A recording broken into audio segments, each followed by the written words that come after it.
Thank you for attending today's researcher talk. I'm Richard McCulley, historian at the Center for Legislative Archives, which hosts this noontime series. Today's talk is the last in 2014, a year when we've really been treated to some splendid presentations by some of the Center's most significant researchers. That said, we end the year with a bang by hosting today's guest, Ajay Mehrotra, who will discuss his very significant and timely book, Making the Modern American Fiscal State, Law, Politics, and the Rise of Progressive Taxation, 1877 to 1929, published by Cambridge University Press. We will resume these talks on January 15th when we host Rebecca Edwards, Professor of History and Department Chair at Vassar College.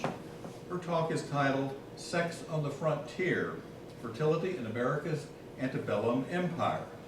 Well, Rebecca Edwards is a very eminent historian who would you expect to get quite a draw from, but with a presentation of that title, I think this is something not to be missed. Professor Mehrotra is the Associate Dean for Research, Professor of Law, and Lewis F. Nizer, Faculty Fellow, Adjunct Professor of History at Indiana University. He received his JD at Georgetown University Law Center and his PhD in History at the University of Chicago. He has served as the co-director of the Indiana University Center of Law, Society, and Culture. Before arriving at Indiana University, he was a doctoral fellow at the American Bar Foundation in Chicago. After law school, and prior to his graduate training in history, he was an associate in the Structured Finance Department of the New York office of J.P. Morgan. Ajay must be among the very, very small group of individuals who have left Wall Street to pursue a degree in history. He is co-editor of the new Fiscal Sociology, Taxation, and Comparative and Historical Perspective, published also by Cambridge University Press. We should have time for Q&A afterwards. If you have a question, please raise your hand so we can pass around the mic. And then after that, there are copies of Ajay's book for purchase at the back of the room. Thank you. Well, thank you all for coming. So let me begin actually by saying thank you to Richard for inviting me to this. We met at the Policy History Conference last summer, where he was kind enough to come to one of the panels where I was presenting some recent research that is an outgrowth or an elaboration of some of the work from the book project. And we got to talking about how important the National Archives were to my project and my entire research agenda and many other people. There's a real revival in political history. Rebecca Edwards is certainly one of those pioneers, and I think you're going to have a great talk when she's here next week. And Richard was kind enough to invite me out here, and so thank you all for coming out here. And let me also take this moment to really thank the archives and archivists everywhere. I mean, historians cannot do what we do without the great work of the archivists and staff members of the place like National Archives and Library of Congress and other places. We know that. I know we try to make acknowledgments in our books for all the great archivists out there, but really it is the fodder for all of history, and it's the primary sources that you guys all put together that are very important to our profession. So I wanted to take a moment to thank you for that. So I thought I'd take about half hour, 40 minutes or so to go over the general outlines of the book. But before I did, I wanted to give you some background on how I became interested in writing about U.S. fiscal policy, particularly during this particular period. And as Richard mentioned, the book that I'm going to discuss today is The Making of the Modern American Fiscal State, Law, Politics, and the Rise of Progressive Taxation from 1877 to 1929. I thought I would spend some time going over what the main arguments and claims I try to make in the book, and then I want to really focus more on the sources of historical evidence. And as I do so, I want to try to weave in some of the very valuable sources I found here in this building, as well as NAR2 and Library of Congress and some of the other places where, again, the unpublished primary sources, the historians' true desire for getting to the sort of unmediated past, and there were a lot of important sources in this building, and I'll try to weave those in to my presentation. So, as Richard mentioned, I'm a legal historian. And I've been trained both as a lawyer and as a historian, but I also teach and write about a topic that most historians do not want to focus on, and that's tax law and policy. I think tax is one of those areas that, at least for the American historical profession, has been neglected. At least in this country, it's quite surprising. I'm actually in town for a conference the next couple of days at the German Historical Institute. And every couple of years, the GHI puts together this terrific conference on taxation. And all these folks from Europe, the Germans, and they are just, for them, fiscal history is it. I mean, there's so many people doing it, and they have so much vast knowledge, and they kind of come over here and go, what's wrong with you Americans? How come you guys don't pay enough attention to these issues of fiscal policy? And we try to say, well, we're getting there. The sources are here.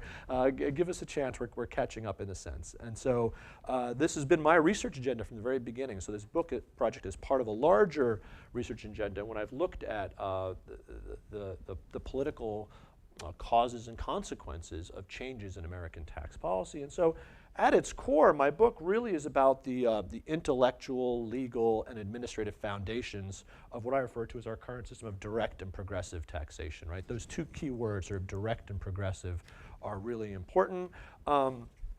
Like all historians, though, my motivations aren't just based on the historiography. They're really shaped by our own present social and political climate. Arthur Schlesinger once famously said that all historians are prisoners of their own generation. So as much as we want to write about different generations, we are, of course, impacted by what's going on around us. And so I've been working on this book for longer than I care to remember, from the dissertation to the transformation of the book process. And during that time, we've heard from many social commentators and scholars that the United States has entered a new Gilded Age. And this is, of course, not tremendous news. As I said, lots of scholarly commentary about this, lots of books about the growing inequality and the concentration, the maldistribution of wealth that's occurred, not just in the United States, but in the Western industrialized world since about the 1970s, certainly to the present. All you have to do is read Paul Krugman every other day and know that we'll be reminded of that, of course, right? He's been writing about this for quite a long time. And, of course, the sensational reception of Thomas Piketty's Capital is just yet another example of how this really has become a very important issue, not just for scholars, but for social commentators and for all concerned citizens. And so my goal in this book, though, of course, is to take us back to the first Gilded Age. Right? If we're in the second Gilded Age, there was clearly an earlier period in which there was this massive inequality, this sort of incredible concentration of wealth symbolized by such mansions as this one, right? This is, of course, the Vanderbilt's Biltmore Estate in Asheville. Some of you may have visited. It's now, of course, a big tourist attraction, but this 250-room home, nice humble abode for a summer home for the Vanderbilts, is just one example of some of the opulence and of this massive inequality. And of course, contrasted against that was the ravages of industrialism, right? The late 19th century is, of course, the period when massive urbanization, migration, and industrialization has the other end of the spectrum. This, of course, is from the 1930s. This is a famous Dorothy Lang photo from the Great Depression, but you get the point that the massive inequality that exists in the Gilded Age is a fundamental part that's kind of driving my concerns about this book. And so the puzzle that drove me when I first started thinking about this, and thinking about the first Gilded Age and what the response was, what was the political and economic and social reaction to this kind of inequality? Well, I noticed that there was a fundamental fiscal transformation in the United States at the turn of the 20th century. It's best seen, I think, with some quantitative data. I teach tax law, so numbers are everywhere. You can't talk about tax and fiscal policy without some numbers. And you can see that there's this dramatic transformation from the late 19th century in the sources of revenue for the federal government. You see it's custom duties, it's indirect and ostensibly regressive taxes, right? The excise tax, consumption tax, what we call today consumption taxes, that fuel about 90% of government revenue in 1880. And then if you scan up, I don't know if is this gonna clicker here, but if you go to 1930s, you see the income tax takes up almost 60%, 66 by 1920 as a legacy of World War I, of course. So this is a fundamental transformation in the way our federal government finances itself. And so this was the real puzzle. Well, how did we make this shift? How did we go from this indirect and highly regressive system of consumption taxes to a more direct system. The income tax is a direct tax, as we would say, as referring to the base, and it's graduated rates. Not dramatically graduated as we would expect, although during World War I there is quite a spike in which the top rate does go up to 77%. How did this shift occur? What was the driver behind it? And part of it, of course, is geopolitical. So this another version of this fundamental change you can see is the yellow is the income tax. You can see World War I is the pivot upon which this transformation occurs. And I have a separate chapter on World War I, and World War I plays a very crucial role. But much of the historiography and much of the historical social science literature gives a lot of emphasis to war. War and state building go hand in hand, and tax is sort of the handmaiden that gets us there, except that the chronology doesn't quite work for the US because our income tax is well before World War I. Right? So 1913, before the war even starts, in which we have the 16th Amendment and then the first set of federal income tax laws. So part of my contribution to the literature is to challenge it a little bit, the sort of the Charles Tilly view of the world that states make war and war makes states, that it's all about war as the independent variable. This is sort of an old parlor trick among historians. We go to the social scientists, we tell them it can't be just one variable. There's lots of variables, right? It's not just one independent variable that explains such fundamental structural changes in society. And so I wanted to ask myself, well, what were the motivations for this fiscal transformation? What were its consequences? That was really what I was trying to get at in this book. And so there are really 5. I'm not going to spend the entire time going all over 5, but let me go over the main sort of what I see as the consequences of what I see as not just a transformation in public finance, but how that itself leads to a new fiscal polity, a new kind of statecraft. And it's driven by and contained within sort of 5 different elements. One, of course, is this desire to reallocate the fiscal burden. So moving it away from regressive consumption taxes towards a direct progressive is really about reallocating the burden of how you finance what at this time is the emergence, a burgeoning modern regulatory, administrative, social welfare state. The roots are all there in this progressive era period, and the question becomes, how are you going to finance it, and are we going to do it in a more equitable and effective manner? And this is not all that new. So the literature has talked about how the rise of a income tax and a graduated direct tax has had this effect. But what's been underestimated, I think, is how this also has had a sort of social or cultural implication. And so I argue in the book, the second element of this new fiscal policy is how it created this new sense of civic identity and national, what we refer to as fiscal citizenship. And that's not a term that I've coined, but it's a very important term to my book, and it's become more popular in tax reform debates. The tax lawyer by the name of Larry Zelenak, who has a new book out called Learning to Love Form 1040, in which he advocates for the maintenance of a return-based income tax system. And part of it is this notion of fiscal citizenship, that the actual process of paying taxes actually engages citizens with the state in a positive kind of way, or at least it potentially can be. And so certainly in my period, that's certainly one of the drivers of this move away from a hidden sort of regressive consumption taxes to a more direct, visible, transparent kind of tax system. And so that's a really important part of the book.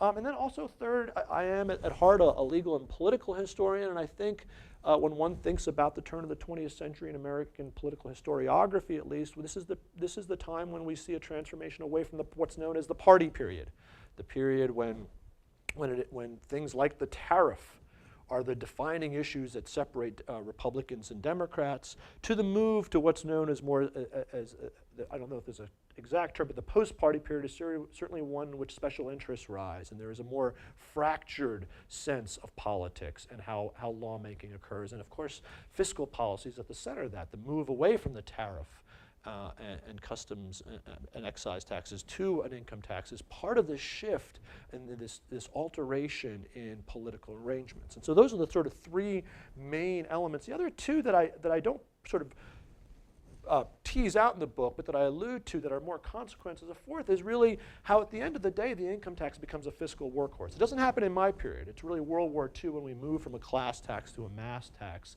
that it generates the kind of revenue that's important for us today. But the foundations, again, the intellectual, legal, administrative foundations are all there in the progressive era. It just gets accelerated, I argue, in World War II when it really it underwrites this modern, as I've said, administrative, regulatory, social welfare state. You have to have the revenues to do these kinds of things, and it is at this early progressive era stage when the foundations are built. And then the fifth, which is a little more provocative perhaps, or a little more presentist, and so my historian friends always push me a little bit on this, but I try to make the argument that the foundations there's also a paradox, or an unintended consequence that comes from this kind of move towards direct and progressive taxations and away from consumption taxes. And that is, I argue, it kind of exacerbates what I describe as a fiscal myopia that Americans might have. And this comes from some of my comparative historical work I've done looking at, for example, the value-added tax in Europe, for example, right?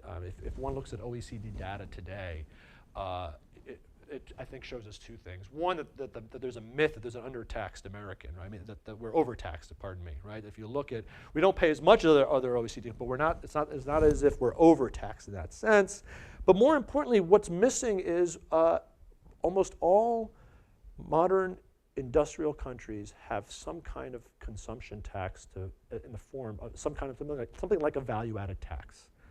The conspicuous absence of a value-added tax in the United States is really kind of, at least from a presentist tax law policy perspective, is really sort of jarring. And so in some ways, the presentist punch that I'm trying to make with this book is to not to explain why, that would take another book all by itself, but at least is to gesture that this fixation on a progressive income tax may have foreclosed the opportunity for other kinds of taxes, possibly the movement to a VAT. And so in some ways, no VAT in the United States, the question of why no VAT in the United States is sort of a little bit like Werner Sombert's question of why no socialism in America, right? I think the two kind of go hand in hand. And so I'll talk a little bit at the end about my current research, and so I think I'm going a little bit more in that direction. But at least one of the consequences I see is how this foundational period really kind of narrowed the imagination and vision of tax reformers when they thought about the income tax versus consumption taxes and what was possible. And I'll be happy to talk about this more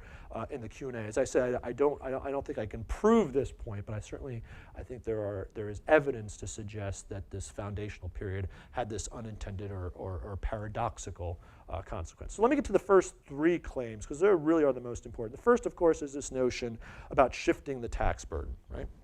And so what we saw here was this move, again, away from regressive tariffs associated with the tariff and excise taxes on alcohol and tobacco to really taxing individual income, business profits, and wealth transfers, intergenerational wealth transfer, direct taxes. So it's about shifting the base. That was certainly clearly part of it. And that meant targeting wealthy individuals and corporations in the Northeast. So there's clearly a sectional story to this. And this has been told again by others, so I am sort of weaving and synthesizing some of the historiography that exists.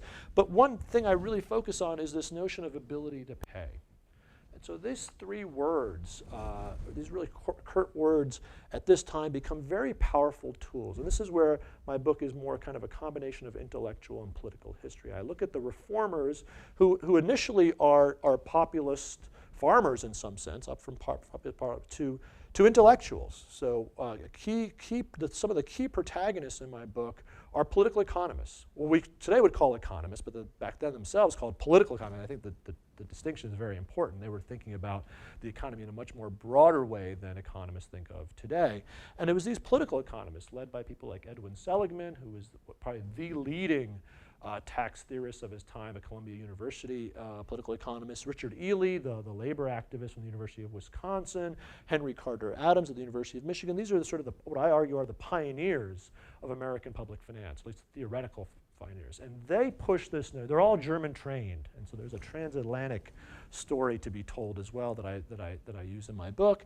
And they focus on this notion of ability to pay, that our tax system should have as its fundamental cornerstone the notion that those who earn more have a duty, have a social obligation to contribute more, not just proportionally more, but progressively more. And so this is the notion of graduated rates fits into this idea and is driven by this concept of ability to pay. And of course, it's no coincidence that these economists are writing at a time when things like marginal utility analysis is taking over the United States, coming again from a transatlantic story from Europe, but it's people like Seligman's colleague at Columbia, John Bates Clark, who are talking about notions of marginal utility and how the last dollar to the Vanderbilts means a lot less than the last dollar to the local New York laborer. And so this very important phrase, ability to pay, I trace this language from the political economists, their writings and their treatises. And again, this is a time when these political economists are progressive reformers too. They're not just writing for a specialized audience of intellectuals. They're actually trying to write for broad audience. So Edwin Seligman writes just as many articles in the North American Review as he does in the Journal of Political Economy. And he's really trying to reach a broader audience. And what I argue they're doing is they're harnessing a social response, or social reaction against the existing ancien regime of regressive indirect taxes. And they're using this language of ability to pay not just as an intellectual tool, but as a political tool, as a way to galvanize a movement. And so their ideas are picked up by politicians. And so this is where the lawmakers come in. And this is where the National Archives story has been very important to me, to trace how this language of ability to pay moves from the halls of academic seminars and journals and popular magazines to what lawmakers are saying actually in the halls of Congress. And so this is clearly one of the main points about this. And the other thing that Seligman and others are pushing is that they're not trying to radically redistribute wealth. Okay? That's never been the goal of sort of shifting the tax burden, right? And I think we sometimes forget what the origins of our tax system are about. In some ways, our historiography, at least what's the current existing historian, I'm thinking here of the work of the legal historian Morton Horowitz, as well as the political and economic historian Robert Stanley, who's also written about the rise of the income tax. It's this view that, that this was a lost opportunity.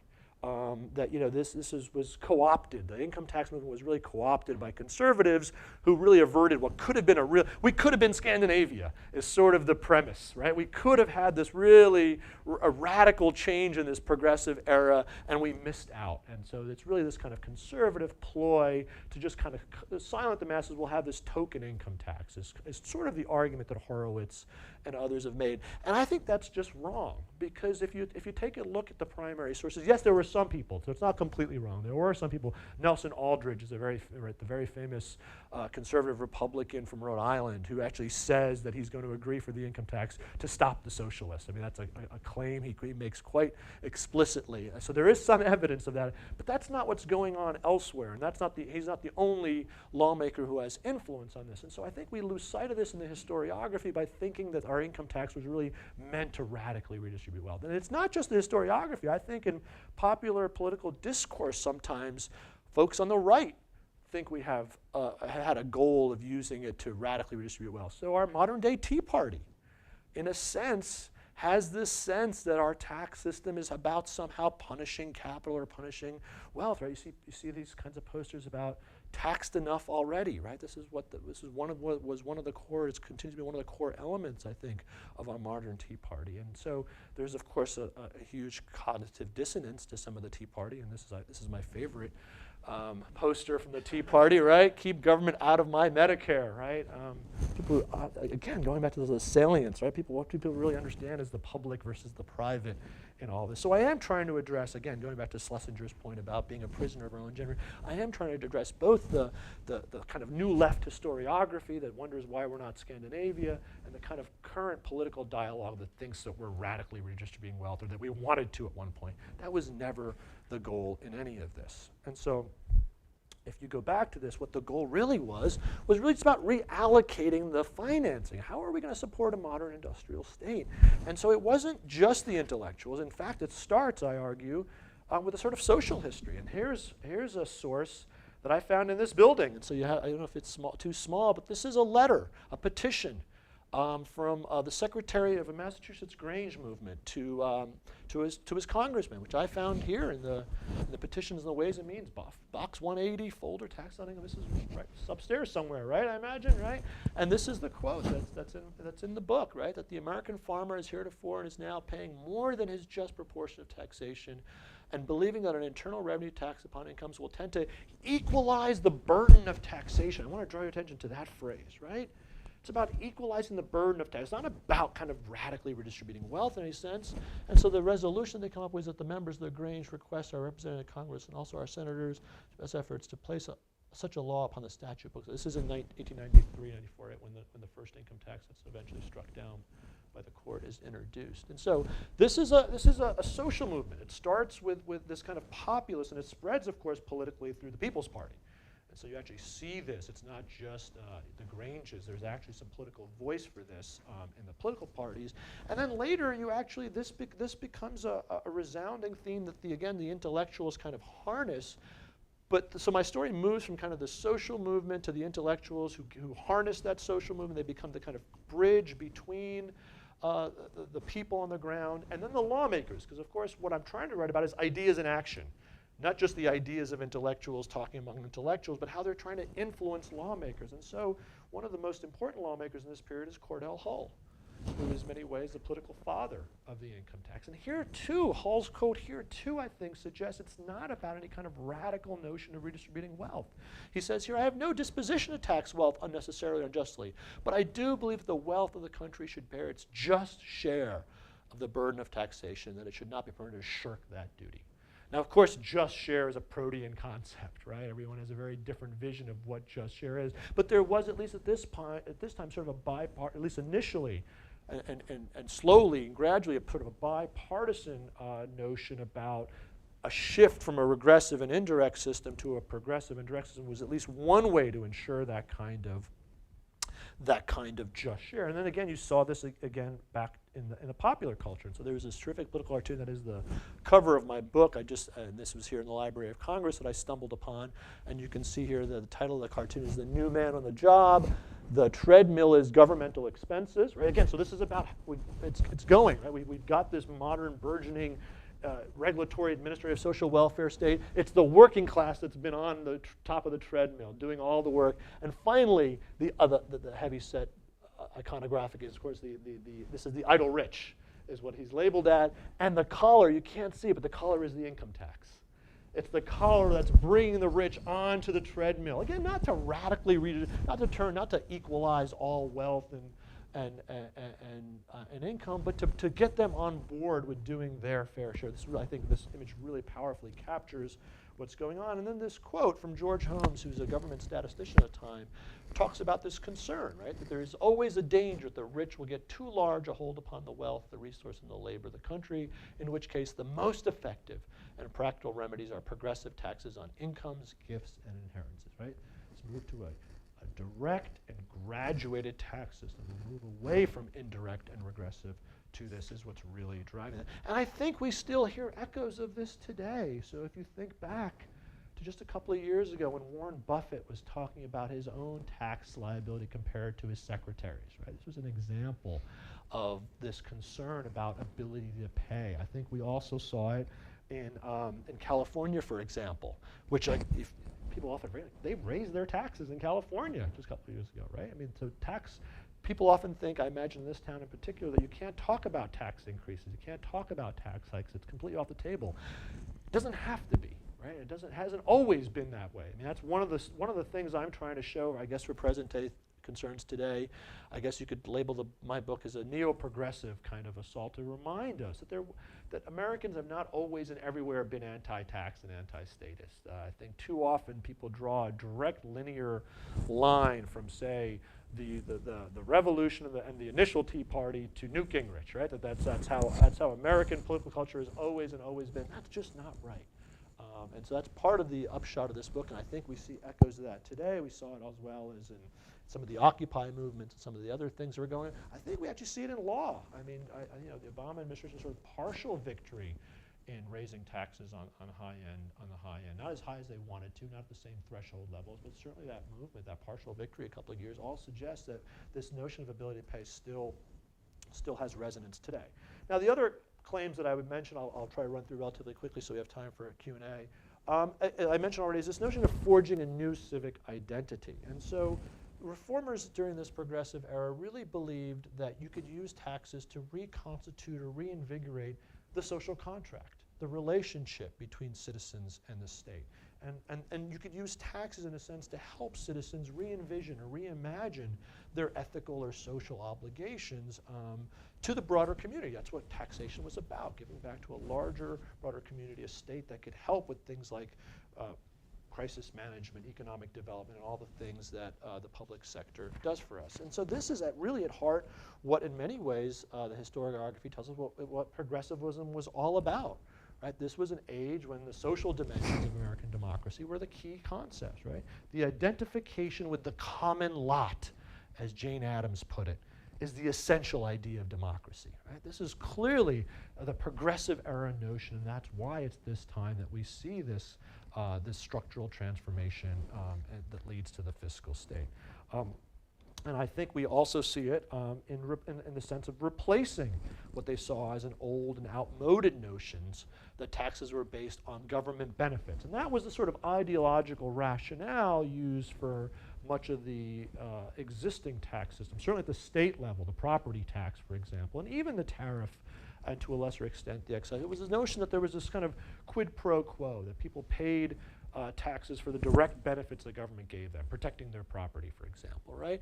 But the intellectuals I look at in particular, the political economists, really attack benefits theory and say that's really an outmoded notion, that there is no real such thing as a kind of isolated one-on-one relationship. And so they use this notion of ability to pay as a counter to the benefits theory to suggest that there's a social obligation that comes with it, and that taxation is one way to fulfill that social obligation.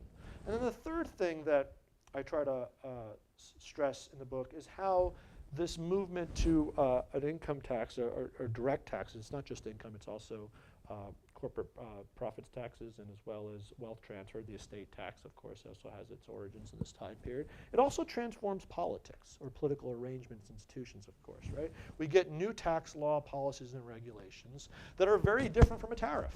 So it's no longer about log rolling, about what's going to be on the duty list and how much it's going to be, but it's about how do we define something called income, which to this day is an important concept that is continuously litigated and discussed, and for which there's regulations and other things. So in that sense, this move to a different base and graduated rates, I argue, really becomes, in that sense, tax law becomes the vanguard for our at least the proto-administrative state. I think the New Deal still becomes the high watermark for a lot of this changes with all the other, but a lot of the agencies that follow up are really following along in a lot of what Treasury is doing. So the Treasury regulations that come up in this time period to help us define what counts as income, what counts as the taxable unit. All these things are really important in developing, when I say it's really this new set of politics. And so now we're less beholden to the party period and the politics of horse trading over which items to put on the duty list and how much and who to appoint to the customs houses, right? These were all part of the party period.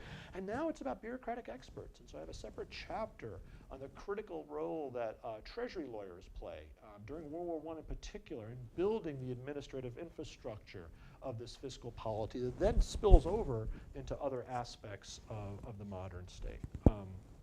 And so another example of this is, we see in the earlier party period tariff, and it says as all about partisan politics, right? Relatively simple collection methods during the custom houses to this much more detailed and sort of need for professional knowledge about the tax and the process of remittance, right? And this is no coincidence that this is a time when the modern corporation plays an important role. And so the paper I presented at Policy History that when I first met Richard was about how important the corporate tax is in all this. And it's less about taxing corporations than it is about the knowledge, the information that corporations start to accumulate at this period. That becomes very important through the process of withholding.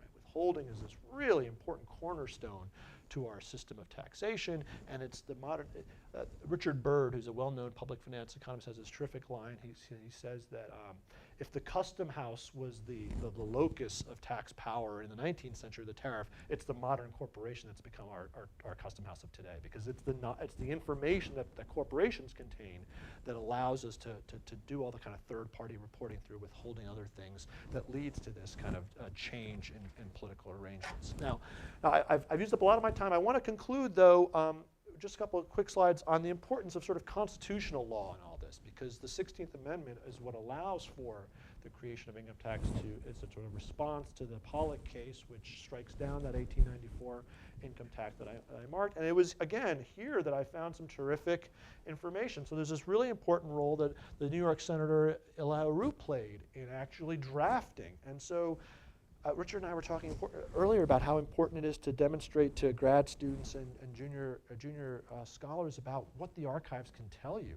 I spent several weeks here looking through a lot of the papers, and I stumbled upon in Record Group 56, so this is up in NAR2 up in College Park, this sort of back and forth between Root and the Treasury Department about how to actually write the actual language of the 16th Amendment. It's hard for you to see here, but this is Root's handiwork. I mean, he's a very clever Wall Street lawyer who's really thinking carefully about how the language of the resolution needs to be worded in this particular way. And so there's like 7 or 8 drafts that go back and forth about how exactly are we going to have things like from whatever source derived, right? That very key word that's not only part of the 16th Amendment, that becomes part of our income tax law.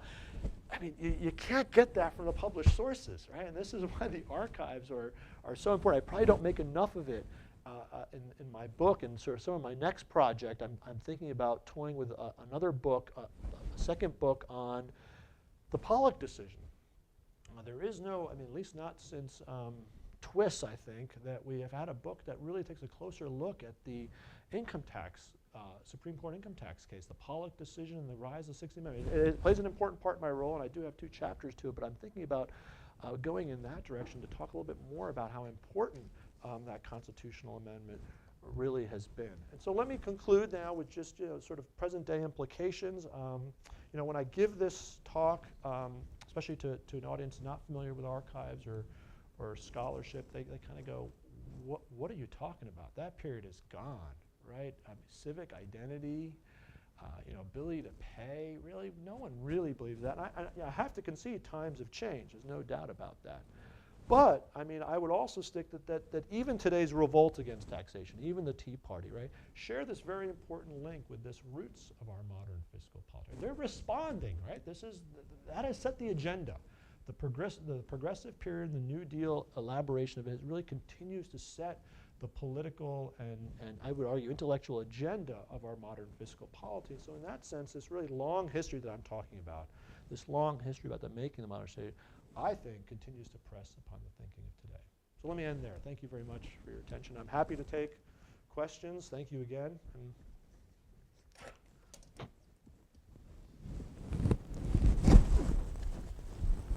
So my experience has been that in developing federal policies, very often state governments test out interesting ideas first. Yes. So very could good. You describe the history of direct taxation and Yes. income taxes at the state level and comment on how that influenced the federal government? Yes, thank you. Great segue. Wisconsin is the answer in some ways, the short answer. During the Progressive era, Wisconsin is really the incubator, right? To use Brandeis's term, right? The laboratory of democracy. It's one of those states, and it's there in 1911 where we see the first state-level income tax. And so it's and a lot of it's no coincidence. Robert La Follette becomes a very important proponent of the income tax at the federal level. He sees it work at the state level, and it also has a very important role in convincing the reformers, the intellectuals. So Edwin Seligman, before Wisconsin actually implements it, says it's not possible. States can't do this because there's too many things are national now. Even in the early 20th century, that the states are kind of kidding themselves. It really has to be at a national level, which states shouldn't even bother because it's administratively too difficult, is Edwin Seligman's argument. And Richard Ely, who's in Wisconsin, doubts him. And I have an entire chapter, in fact, on what's going on at the subnational level. And it's Wisconsin that becomes a leader. There's other states that do other things on administration and other things, but on the actual development and effective implementation of income tax, it's Wisconsin that becomes the bellwether, not just for other states, but for the national government. And one of the important innovations they have is this third-party reporting. So they have this very crude form of withholding where it's not the modern-day notion of withholding, but it's reporting. It's requiring banks and other financial institutions that are paying interest and dividends and things of that sort to actually report what they're paying and to whom. And so that becomes a very important administrative innovation that the federal level picks up on as well. So there is very much a story about both states experimenting with things. Ohio does some very interesting things administratively, so does Indiana. And then the actual implementation of a direct and progressive taxation successfully at Wisconsin, I think, emboldens national lawmakers to do it themselves just a few years later. So there's very much as a state to national story. Does that help? Yeah, and was it limited just for the rich in Wisconsin? Yes, very much so. That's one of the keys to this, is it allows social democrats in Milwaukee, for example, to galvanize support for it, because it requires a constitutional amendment in Wisconsin as well, the state constitutional amendment. And part of the argument is that we're going to keep rates high, and this is, again, meant to, in a sense, ameliorate the existing dysfunction of the state-level property tax, for example. So the property tax, in theory, ought to be this sort of graduated sense. People who have more property should be paying more. But at this time, we see a radical transformation in the notions of property and wealth. It's no longer about land and real estate. It's about intangible wealth. It's about stocks. It's about securities. It's about, in Wisconsin, it's about mortgages to large farmers that have mortgages that are not being taxed. So the argument at the state level is, well, our property tax, which may have functioned fine in a sort of pre-industrial, pre-financial capitalist world, was okay. Now that we have all this intangible wealth, our property tax isn't getting to it. It's supposed to. On the books it's supposed to, but in effect it's not. How do we counter that? Well, we come up with another tax as a sort of counterbalance to that, and it's aimed at the elite. That's exactly how it's pushed through. Does that get some? Yeah. Yeah, the state story is very important. And I have a whole chapter, probably too long a chapter, but I found it very interesting.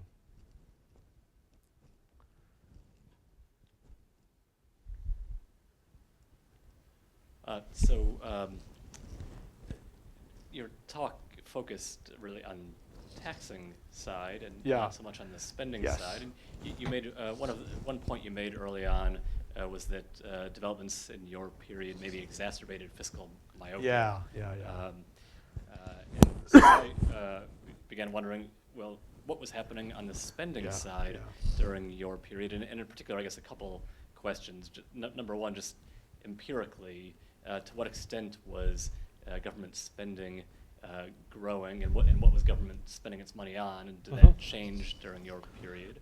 And then two, and this I guess is motivated from sort of observations about our current politics. I think now there's a great disjoint in discussions about taxing and discussions about spending. And so I wondered whether the protagonists in your book, and maybe other policymakers at the time, were sort of similarly segmenting those discussions, or were they talking about sort of taxing and spending together? Yeah.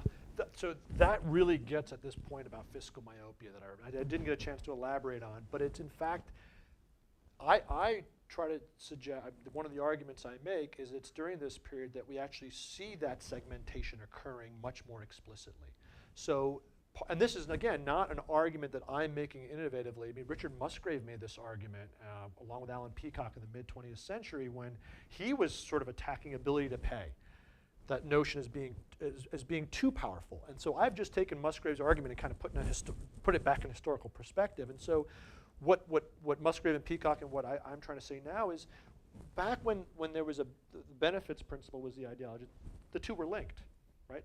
Spending and extraction were tied together.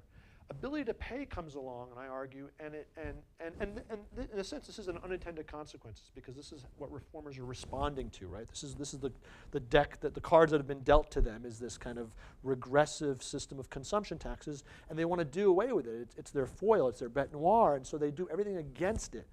And in that sense, by pushing ability to pay as the counter, they focus exclusively on the extraction side. right? And they sever the link between spending and government and raising revenue. And that's what I think is myopic about this. And so the Musgrave argument that I'm trying to revitalize in a historical frame is that that might not have been such a great thing. Because if you take a look at other countries, other industrialized countries in the world that are trying to address poverty and inequality, it's in fact through consumption taxes, right? So why aren't we Scandinavia? Why, well, if you look, well, what is Scandinavia actually doing? And I just use Scandinavia obviously as just one example, as an illustration. It's got an incredibly regressive VAT that taxes everything. As far as last time I checked, it doesn't have anything exempted, right? So it's an incredibly regressive tax system, but yet its spending side is incredibly progressive. National health care, national education, right? All the spending that ameliorates the regressiveness of the extraction process. And part of the fiscal myopia that I'm suggesting is that the reformers in this period were so fixated on ability to pay. We're so obsessed with trying to focus only on the extraction side, they severed that link between spending and revenue extraction. And that's been and I think there's a legacy. And I don't want to make too much of this. It's not purely an intellectual story. This actually picks up upon Sven Steinmo's argument in his classic work on comparative taxation and democracy. And his argument is about political institutions, right? That Scandinavia's got a parliamentary system, and so it's more possible. The US has all these veto points, and so the US was never going to do it. Roger Smith has a cultural argument about how ascriptive notions of race and ethnicity have always also influenced our policy making over. All those things are there. I'm just adding another layer to suggest that this intellectual legacy is pretty strong too. And to get to your other question about spending, so there isn't a lot of spending in this early period. I mean, there is the ratchet effect, of course. So as soon as World War I comes along, even before that, the Civil War. So in the beginning of my period, one of the largest accounts for federal spending is on Civil War veterans pensions. I mean, that's the beginning of our social welfare state. And it's a pretty significant number in the late 19th century. It starts to dwindle later on. But in some ways, raising revenue isn't the goal of the tariff system, right? I mean, so scholars sometimes say, well, look at the tariff system. It didn't raise a lot of revenue. And you sort of go, well, that's the point. It was a protective tariff. It really wasn't meant to raise a lot. So it wasn't that there was a lot of demand for federal revenue at that time period. Things change after World War I. So the wars do become important. There is this ratchet effect. And so military spending stays very high even during, it comes down, but it never goes back to the pre-war period. There's spending on World War I veterans as well that leads to other social policy. This is also the time, of course, where the regulatory states take the Federal Trade Commission. There's all these now federal agencies that didn't exist in the late 19th century. So there is this sort of incremental growth of federal spending that's beyond national defense. And the question becomes, well, where is the revenue going to come from? And so part of my story is describing the forces that led to it. Does that help? I mean, it's a very, very good question.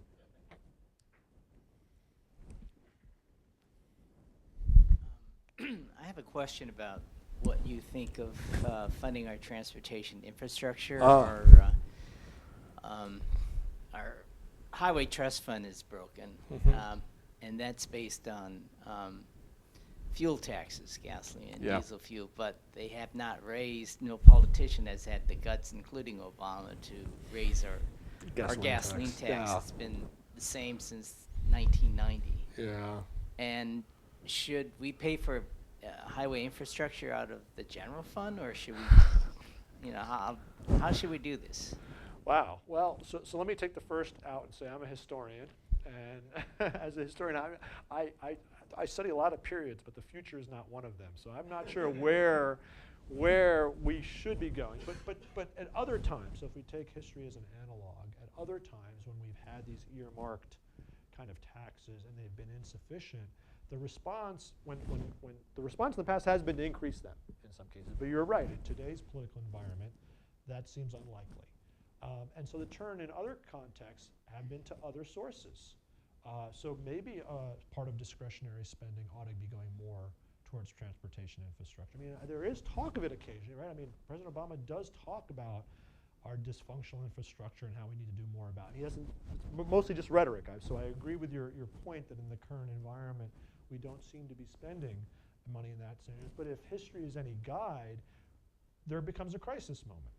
And I'm not sure what that crisis, again, the future I don't know, but. We did have a crisis in August when they predicted the highway trust fund Right. would be in the red, and Yeah. so they took money from the general fund to put it in the highway trust fund. Yeah, but that was a budgetary crisis, right? I mean the crisis that usually galvanizes the kind of reform we're talking about is more far-reaching than that, right? So when there's the next bridge catastrophe or something like that, and human lives are taken, that might be the moment, right? I mean, that's the other thing that fiscal history teaches us, is that there are these moments, these opportunities, these kind of windows for reform, and that might be the time when progressive reformers who want to either increase the gasoline tax or find other funds for it might be able to use that, right? I mean, what was the Rahm Emanuel line? It's a shame to waste a crisis or something like that, right? I mean, there's a lot of historical truth to that.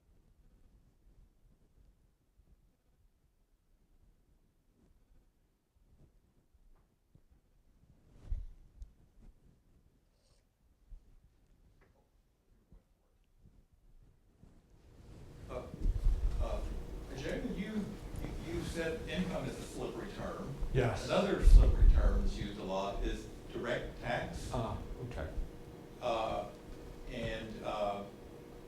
Apparently to some Supreme Courts, some things are direct taxes, Yes. and others Yes. Supreme Courts disagree. Yes. The Wilson-Gorman comparative admission of the Pollock decision, and would you elaborate on the use of that term, not defined in the Constitution, and the political repercussions that seems to have given some momentum to? Yeah, no, that's a great question. So for I mean, the direct tax clause that's in the Constitution from the founding period requires that any taxes that are and it doesn't define direct, but the phrase is a direct tax has to be apportioned by population, right? That's the language before that governed, right, before the 16th Amendment changed that. But that's not how the court interpreted it. For many years before Pollock, an income tax was not deemed to be a direct tax. There was never an explicit challenge to that, but for the most part, the way the court defined direct tax, it was presumed that an income tax would be fine. In fact, in my chapter on the lead up to the Pollock decision, Seligman, who's also a trained lawyer, is consulted by both sides of the Pollock decision. So there's a bunch of New York Wall Street lawyers who are representing Pollock, and they contact him as well as the government lawyers to sort of get his consultation. He's the expert, and he's done all this historical work on it, and he thinks this is a non-starter. This is not going to be challenged. We've always had this. And he does an incredible study of from the colonial era of Massachusetts all the way up to all the cases, and tries to convince the Pollock lawyers in particular that they're wasting their time. I mean, in fact, he says that. And they of course, are paid lawyers, so they're going to do their job. And they selectively use some of his research in not the way he was appreciative of. And so he writes an article in response. But it's all moot because, to his surprise, and to the surprise of every expert, they deem a tax on rental income, that was the key part of the Pollock decision, a tax on rents was a derivative of a land tax, and therefore it was a direct tax. It had to be apportioned. The 1894 law was not apportioned, so it was struck down. And the experts are all shocked by this. I mean, the law reviews are all full of what is the court doing, and since that time there's been tons of historiography because the actual case is really tricky. They hear it once, and then there's a missing justice, and they hear it again, and there's a different justice who votes a different way, it appears. So there is this is why a book on that might be interesting. So that you're right, the courts interpret the direct tax clause in the Pollock case very differently than all the Supreme Court cases that have been at least similar on that topic have before. And so the experts are shocked. And in fact, when Taft is running for president, I mean, he's a lawyer. He knows it. He thinks, I mean, on the campaign trail, he says we probably should have an income tax because the court probably made a mistake. He doesn't say they made a mistake, but he said we might be able to implement an income tax despite the Pollock decision, which would suggest that he's not in agreement with the Pollock decision. When he becomes president, of course, he backs off, does not want to challenge the integrity of the court, and in fact, helps broker the compromise that leads to the 16th Amendment. So the image I had here of Elihu Root is fascinating. When I stumbled upon that, Richard, I was really, it's Root going through each word, trying to figure out how he can write the 16th Amendment so that there won't be any future challenges. Right? So if you go back, right? So the language of the 16th Amendment says without apportionment, right? So he adds in there that this is an income tax, it will be deemed direct tax, but will not require apportionment. Direct response to the actual initial constitutional restriction. And so Root plays this very important role. The political economists play this very important role. But at the end of the day, it's really about social politics. It's a social movement, right? To ratify, I mean, a constitutional amendment is not an easy thing to do. And so it's not surprising we go back to the populist farmers, right? It's not surprising it's the South, right? Alabama is the first state to ratify the 16th Amendment, right? And it is this influx of southern states because there's what the income tax is going to do is tax the Northeast industrial sector, right? It's the South that's being hurt by the tariff. And so the shift from the tariff to the income tax has this very important sectional implication. And so you see this slowly going through. New York becomes a very crucial state in the 16th Amendment battle. And that's where Seligman is. And so I just really riff off of John Bunker's great book on the 16th Amendment where Seligman is testifying before the New York Assembly about the 16th Amendment. And Governor Hughes, so Charles Evans Hughes is the governor at the time, and he actually comes out against the 16th Amendment because he's worried that it's going to give the federal government too much power vis-a-vis the states. And he's worried that means they're going to tax state interest on bonds, for example, and things like that. And so he's really worried. And Seligman comes out and says, and Charles Evans Hughes is a classmate of his at Columbia. They go to law school together, and so they're friends. And he has this terrific presentation before the New York Assembly where he says Governor Hughes doesn't understand the economics of taxation. If he was a student of mine, I would have flunked him dead, is what he says, because that's not what's going to happen. The equity, the capital markets will sort out. This is what happens today. It's what we call an implicit tax, right? In the tax world, the markets will sort out what if there's an exemption for certain kinds of rates and others. And so Governor Hughes is going down the wrong path. And I'm not saying that Seligman's testimony was the linchpin, but New York. That's where 80% of the income tax comes from New York, Pennsylvania, and Massachusetts when it's implemented. So New York is one of the states you would expect to resist, but it in fact goes along with the 16th Amendment as well. Does that help? I don't know if I was sort of a roundabout response to your question, Richard, but gives you some flavor. Yes, okay, great. More questions? Well, if Ajay has not given us a really example of why we should purchase this book, I don't know, it was a great discussion of clarity on what can be an intimidating and a frightful topic. So thank you so much for a wonderful presentation. Thank you. Thank you all for coming. Yeah.